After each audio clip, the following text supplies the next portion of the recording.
if you want to set up your mobile hotspot on your Samsung Galaxy A56, so first of all, we are to open up our settings, look at our connections tab. Now scroll down, look at your mobile hotspot and tethering.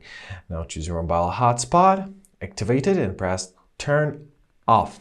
So yeah, first of all, we have to turn off our Wi-Fi, because mobile hotspot and Wi-Fi are not compatible. Now you may set up your network name, see your mobile data shared today, set up your password.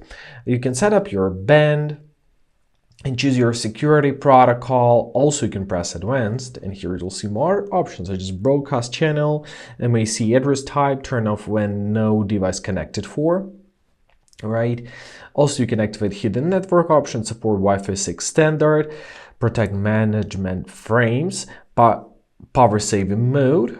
So it activates your power saving mode when you are using mobile hotspot and Wi-Fi sharing. Press save when you're satisfied, and basically that's it. Also, you can set up your one-time password or activate your auto hotspot with your family sharing.